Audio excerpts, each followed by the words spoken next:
Assalamualaikum warahmatullahi wabarakatuh. Kami dari kelompok 15 ingin mempresentasikan hasil kerja kami untuk tugas praktek probabilitas dan statistika. Nah, materi yang ingin kita bahas kali ini adalah analisis regresi linier sederhana. Nah, sebelumnya perkenalkan dulu anggota kelompok kami, yaitu yang pertama ada saya, Nanda Rizky Abidin dengan NIM 190512140035. Lalu ada Muhammad Rafi Samsul Ibrahim dengan NIM 190512140082. Lalu ada Ardianto Trichandra dengan NIM 190512140093. Untuk pengertian analisis regresi linear. Yang pertama, analisis regresi linear sederhana adalah metode statistik yang berfungsi untuk menguji sejauh mana hubungan sebab akibat antara variabel faktor penyebab terhadap variabel akibatnya. Yang kedua, faktor penyebab pada umumnya dilambangkan dengan X atau disebut juga dengan prediktor, sedangkan variabel akibat dilambangkan dengan Y atau juga disebut dengan response. Selanjutnya tujuan dari analisis regresi linear. Analisis regresi sederhana bertujuan untuk mengetahui pengaruh dari suatu variabel terhadap variabel lainnya. Pada analisis regresi, suatu variabel yang mempengaruhi disebut variabel bebas atau independen, sedangkan variabel yang dipengaruhi disebut variabel terkait atau dependent variable. Variabel yang mempengaruhi disebut dengan berbagai istilah. Untuk yang pertama, itu variabel independen, yang kedua variabel bebas, yang ketiga variabel penjelas, yang keempat variabel explanatorik, yang terakhir atau variabel X karena dalam grafik sering digambarkan sebagai absis atau sumbu X. Untuk variabel yang dipengaruhi dikenal sebagai variabel dependent, variabel terkait, atau yang terakhir variabel Y karena dalam grafik sering digambarkan sebagai absis atau sumbu Y.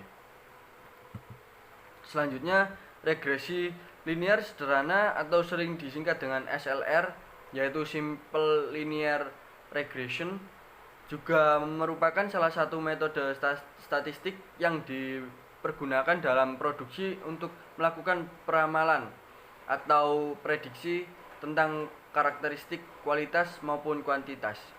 Contoh di penggunaan aplikasi regresi linear sederhana dalam produksi antara lain yang pertama, itu hubungan antara lama kerusakan mesin dengan kualitas produksi yang dihasilkan.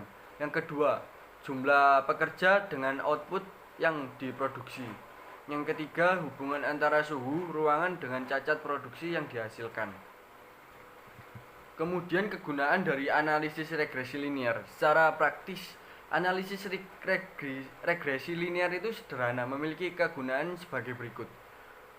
Untuk yang pertama, model regresi sederhana dapat digunakan untuk forecast atau memprediksi nilai Y. Namun sebelum melakukan forecasting, terlebih dahulu harus dibuat model atau persamaan regresi linear. Ketika model yang fit sudah terbentuk, maka model tersebut memiliki kemampuan untuk memprediksi nilai Y berdasarkan variabel Y yang diketahui. Katakanlah sebuah model regresi digunakan untuk membuat persamaan antara pendapatan X dan konsumsi Y. Kita sudah diperoleh model yang fit antara pendapatan dengan konsumsi, maka kita dapat memprediksi berapa tingkat konsumsi masyarakat kita sudah mengetahui pendapatan masyarakat. Untuk mengukur pengaruh variabel X terhadap variabel Y, misalkan kita suatu serial data variabel Y melakukan analisis regresi linear sederhana, kita dapat membuat model variabel-variabel yang memiliki pengaruh terhadap variabel Y. Hubungan antara variabel dalam analisis regresi bersifat kualitas atau sebab akibat. Contoh sederhananya analisis regresi linear adalah jumlah uang saku mahasiswa yang dipengaruhi oleh jarak tempuh rumah ke kampus.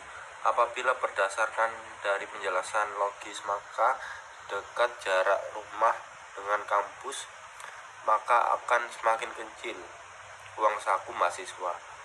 Sebaliknya, apabila jarak tempuh rumah ke kampus makin besar, maka uang saku mahasiswa akan lebih banyak, sehingga jarak tempuh rumah mahasiswa variabel X akan mempengaruhi uang saku mahasiswa variabel Y secara positif. Rumus analisis regresi linier berikut ini. Y sama dengan A plus BX, di mana Y variabel respon atau variabel akibat. X di sini variabel prediktor atau variabel faktor. A konstanta, B koefisien regresi kemiringan atau besaran respon yang ditimbulkan oleh prediktor.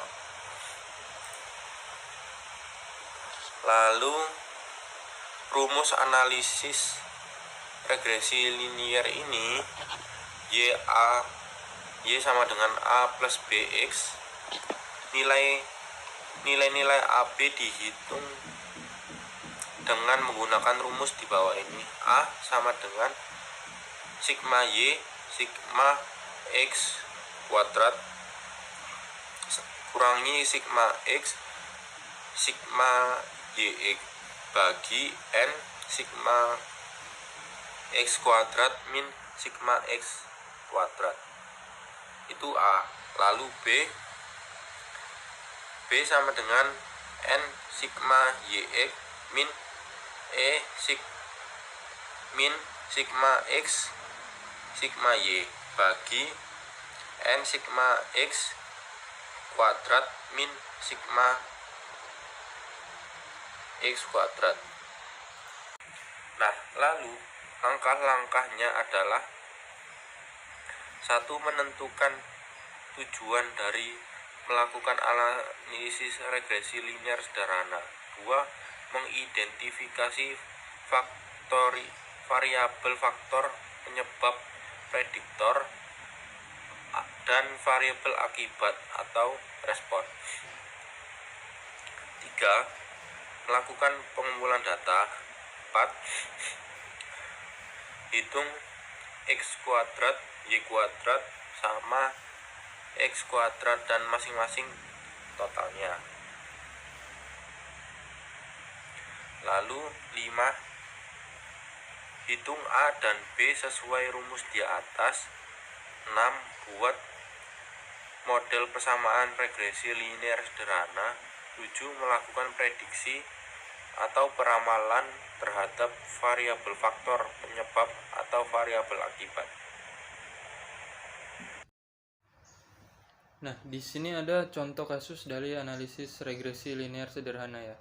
Yang pertama ini contoh kasusnya adalah seorang engineer ingin mempelajari hubungan antara suhu ruangan dengan jumlah cacat yang diakibatkannya, sehingga dapat memprediksi atau meramalkan jumlah cacat produksi jika suhu ruangan tersebut tidak terkendali.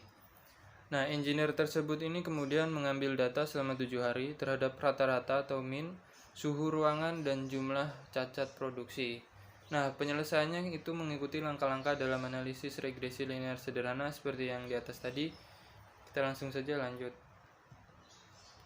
Nah, di mana di sini yang pertama penyelesaiannya, langkah yang pertama kita menentukan tujuan.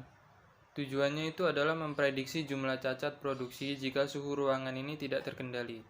Lalu yang kedua ini mengidentifikasi variabel penyebab dan juga akibatnya. Variabel penyebabnya dilambangkan dengan X, yaitu adalah suhu ruangan. Lalu variabel Y-nya atau variabel akibat itu adalah jumlah cacat produksinya. Lalu kita ke langkah yang ketiga, di mana di sini ada pengumpulan data. Pengumpulan data ini bisa dilihat pada tabel ini. Ini adalah data yang dikumpulkan selama 7 hari, di mana pada tanggal pertama atau hari pertama rata-rata suhunya 24, jumlah cacatnya 4. Lalu pada tanggal kedua rata-rata suhu ruangannya 22, jumlah cacatnya 3. Tanggal ketiga jumlah cacatnya ada 3 dan suhu ruangannya ada 23 dan seterusnya, bisa kita lihat ada di tabel. Nah, di sini ada langkah yang keempat. Langkah yang keempat ini kita menghitung x kuadrat, y kuadrat, x kali y dan total masing-masingnya. Nah, berikut ini adalah tabel yang dilakukan perhitungan x kuadrat dan y kuadratnya. Lalu ada x kali y juga dan juga totalnya. Bisa dilihat di tabel ini x kuadratnya dan juga y kuadratnya. Lalu x kali y dan yang di bawah itu adalah totalnya. Nah, setelah kita menyelesaikan tadi mencari x kuadrat dan juga y kuadratnya, lalu x kali y-nya dan juga total-totalnya, kita masuk ke langkah yang kelima, di mana langkah kelima ini menghitung a dan b berdasarkan rumus regresi linear sederhananya. Yang pertama kita menghitung konstanta a, di mana di sini konstanta a adalah dengan rumus sigma y dikali sigma x kuadrat min sigma x dikali sigma xy per n dikali sigma x kuadrat min sigma x kuadrat.